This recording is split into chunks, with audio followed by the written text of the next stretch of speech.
and this is AFL Obsessed. How are you? I can't believe I'm saying this, but welcome to season 2 of the pod. And thanks for waiting. I took an unexpected break last month from recording. Andrew and I were experiencing a noise disturbance issue all month, and we've also had some intermittent Wi-Fi issues. So the last couple of places weren't great for recording. And I'm trying to have an extra layer of empathy because of the pandemic and everyone is kind of cooped up. But it's definitely challenging working with that and having the footy blues on top of it after the season ended. But I've been keeping you all in my heart. I love knowing that you're always there for me. Your messages are so great.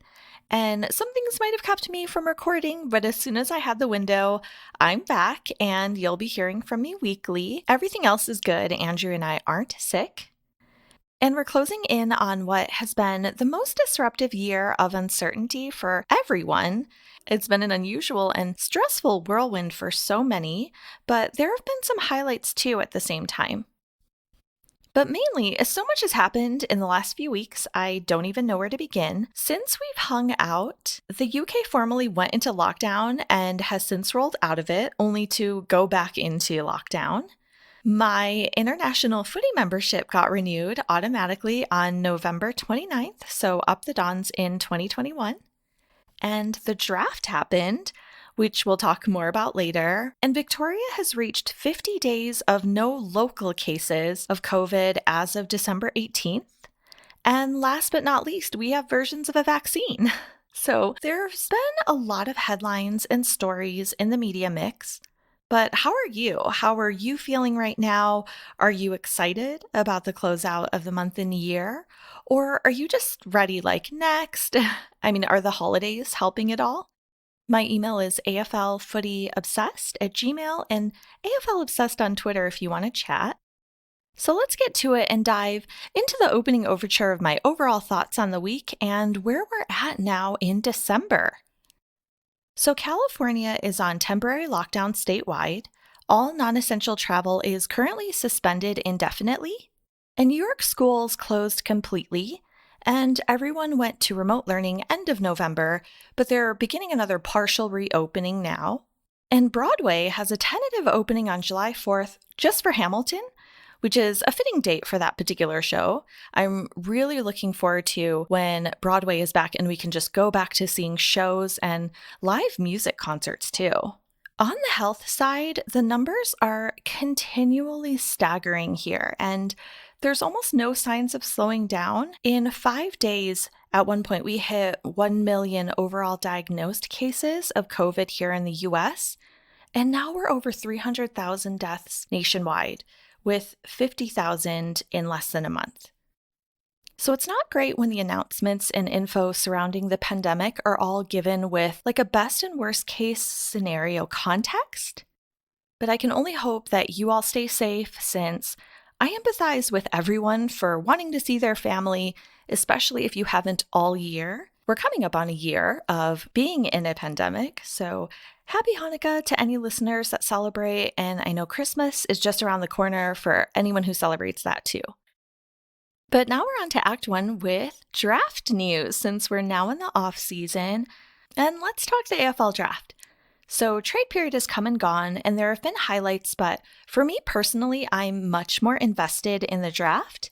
It's deeply intriguing to me on one hand because it's not necessarily about who the best player is or who is drafted within the lineup by best ability or best player per se. Of course, that's all subjective.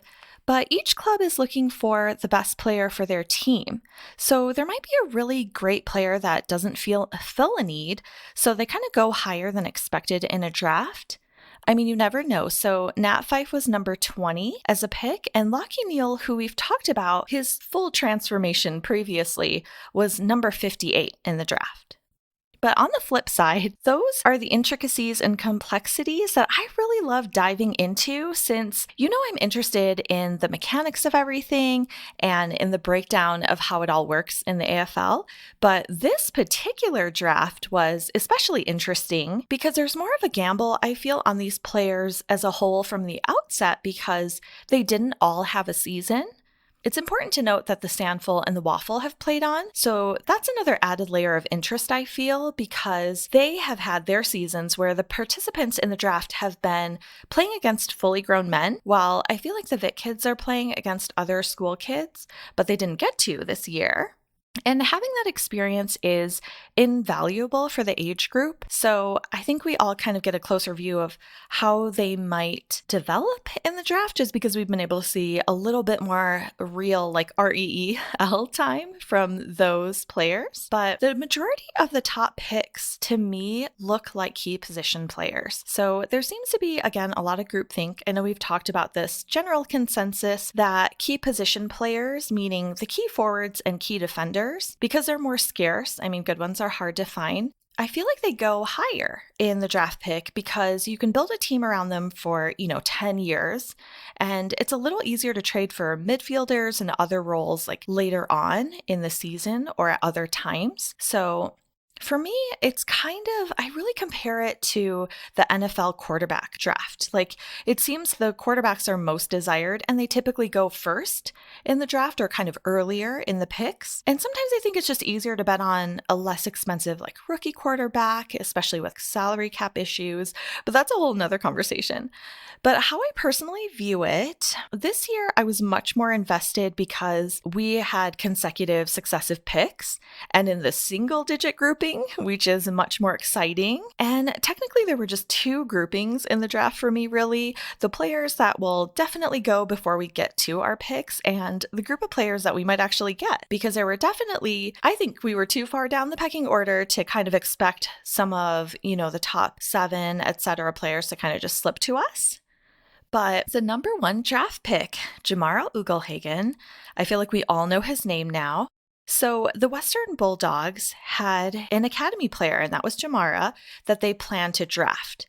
So even though Adelaide had the number 1 overall pick, because they got the wooden spoon, and they could have gone with any other player, they still bidded on him, which designated him as the number 1 draft pick for this year. And it's interesting that Adelaide technically had the first pick, but they didn't get the player or the pick or like any of the marketing benefits from that. So that's something that I found really interesting. And the best way that I can describe an academy is that it's kind of like a zone or a zoning system where clubs get preferential access to kids within their zone. And I think the idea is that the clubs will then invest in those zones to develop the talent. So I think this is changing in future, but that's my understanding. I hope that wasn't too confusing. But bottom line is I'm happy with our draftees and I'm happy with how it all went down. And it was really interesting to see too, because it was all virtual, how the ceremony went, and it was really exciting to see everyone kind of get called because I do watch the NBA draft here and sometimes I'll watch the NFL draft. But are you happy with your team's draft picks? I know there's a lot of chat about who won the draft, but to me, we won't really know until we see everyone next year, I feel. But I am curious about your excitement level and how far of a deep dive you may do, who you're most excited to see develop, and kind of just following and watching along all of the picks and the draftees' development over time. I love following their journeys. So it's going to be really exciting to see this season and going forward. Okay, so it's intermission. So quickly during this time, let's just cut away to other sports. I've been watching a bit of college basketball and football since footy season ended, and the NBA has announced their 75th season. They've started preseason already, but the season will start on December 22nd. And due to the pandemic, the regular season has been reduced to just 72 games. And college football is coming to an end. So the Big Ten Championship is finishing up this weekend, and the other conferences will be finishing shortly. So now we're on to Act 2, where I do a deep dive into a footy club and discussion or an element of footy history. So we're back to footy school, and previously in the off-season we talked about Melbourne, Geelong, Carlton, North Melbourne, Essendon, St Kilda, Sydney, and the Western Bulldogs. So in keeping with AFL history and the timeline of AFL clubs, I'd like to introduce Richmond with this familiar theme song. Away from Tigerland, a fighting fury, we're from Tigerland. In any weather you will see us with a grin, risking head and skin. If we're behind, then never mind, we'll fight and win, for we're from Tigerland. We never weaken till the final siren's gone. Like the tiger of old, we're strong and we're bold, for we're from Tiger. Yellow and black, we're from Tigerland.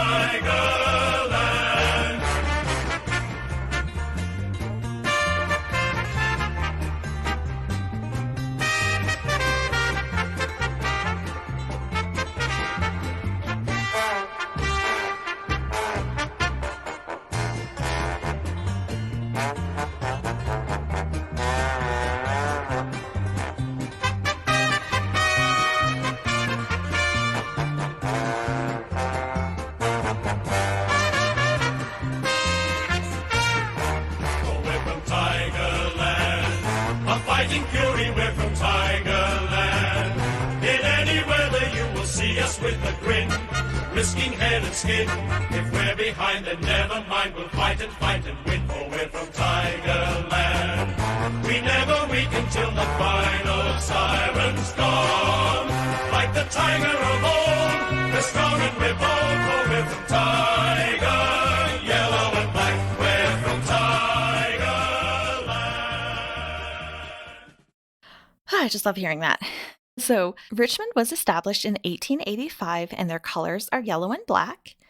And they are known for having a great theme song. Truthfully, as a music person, if I would have chosen a team based on theme song alone, I definitely would have been leaning towards the Tigers. And they're also known for sacking coaches in their history. They are one of the traditional Big Four Melbourne clubs with their home games at the G, and their training ground, the Punt Road Oval, is literally just outside the G. They are the current defending premiers, so right now it's Tiger time all the time, and for having the only triple Norm Smith medalist. And we've talked about that before, but props to Dusty. This is always an appreciation pod for him. So a little history. Richmond joined the VFL, which became the AFL, in 1908, which was 11 years after the league started. So they were not an original or founding club. They came in shortly after it started. And I feel like that's really interesting because you always think of them as just one of the big originals. But they have since won 13 premierships, most recently this year. And the club enjoyed its most successful era in the 1960s to 1980, where they won 5 flags. And they've since won 3 of the last 4, so we are currently in a Richmond dynasty. The club had a lot of internal division, but they did survive and persevere through World War I and World War II, and I know that's same for all of the other clubs who were around at that time. But fast forward to when the recession hit them hard, starting in the late 80s. So during circumstances of financial difficulties similar to other clubs, in the 80s to the mid-90s, which we've discussed previously, the recession also hit Richmond hard, and in 1989, their debt actually stood at $1.7 million, which is a lot for that time period. And committee man Gary Krause's $400,000 loan is the only reason why the club stayed afloat at that time. So at the end of 1989, at the annual meeting, President Neville Crowe made public basically the scale of the debt, shocking the coach at the time and surprising even Brendan Gale, who was then a first-year player but is now Richmond's chief executive. So essentially, they put it all out there and basically put the club on death row. And I think it's shocking for one of the big clubs to be in that dire of a financial difficulty, or to even imagine that now, really. And in August 1990, Richmond launched a campaign called Save Our Skins, and they gave themselves 10 weeks to raise $1 million.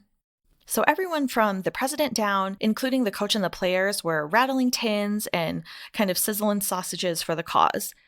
Because the financial situation was so grim and the football club was in crisis, the former players committee actually decided to donate their entire funds that they had in their bank account at the time to help the club. And that was a total of $25,000. But the biggest single donation was Craig Kimberly's $10,000 gift. And Kimberly was president of South Melbourne at the time. And we've talked about South Melbourne's transition and move to become the Sydney Swans in the It's in the Bloods episode. So I personally thought that was a really poignant move for an executive of another club. I think having gone through hardships, everybody knows like what it's like to lose their club or to have it move. So by October 1990, literally a month later, the club was saved. And in 2008, the Save Our Skins campaign was named as the defining moment in Richmond's first 100 years. Most notably and recently, Peggy O'Neill was appointed as the AFL's first female president, but at Richmond in 2013. You guys know my American Idol and our first ever spotlight segment back in my Australian Dreams episode. I think that was episode 6. And the club also hosts the Corin Gamagee Institute at Punt Road, the KGI Institute, which is an innovative leadership and well-being program for Indigenous boys and girls. And they've been doing that since 2008. And in 2018, Richmond became the first sports club to present at the United Nations Permanent Forum on Indigenous Issues. So I thought that was really interesting. And this year, they established their AFLW team and had their first season. And we've also talked about Brendan Gill's prophetic projection. On a side note, I thought it was completely hilarious that in 2001, someone legit had chicken poo delivered to the Richmond headquarters because they were upset about their club's performance and dumped it on the front door. And that's the craziest thing I've ever heard. Someone literally crapping on their club. I don't think that's happened here even, honestly. So that was a hilarious sidebar, just equally dramatic and upsetting on so many levels. As for notable players, Ian Stewart, who you'll remember from St. Kilda, he also played for Richmond. The great Kevin Bartlett, with his 403 games, his 778 goals. He was a 5-time Premiership player and 5-time best and fairest, with the third most games in the AFL. So that's absolutely legendary. And also, he has a statue outside the MCG. And Bryce Hart, who is regarded as one of the greatest center half forwards to ever play Australian rules football. Jack Dyer, who was nicknamed Captain Blood. Kevin Sheedy, our Lord and Savior. Just kidding. And Francis Burke, who played 300 games and 5 premierships. And I thought it was really interesting, specifically for Francis Burke.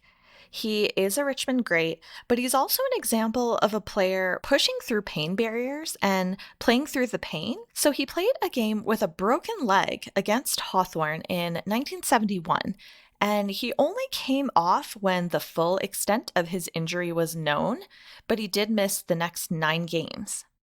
As for notable coaches, Tom Hafey, Frank Checker Hughes, Dimma, with a decade-plus shout-out to him, and Clarkson holding it down, honestly, as one club coaches, which is something that you don't see very much. A lot of coaches bounce around. So shout-out for their own personal eras. The only others I can really think of are Sheedy, Malthouse, and Lee Matthews, honestly. As for my fave retired player, Alex Rance, no surprise here for all of you who listen. And Richo, too. I appreciate getting to see him so much, and honestly, I always look forward to his commentary when I see him on the screen. As for my fave current player, definitely Dusty, and I know I've said this before, but Toby Nankervis.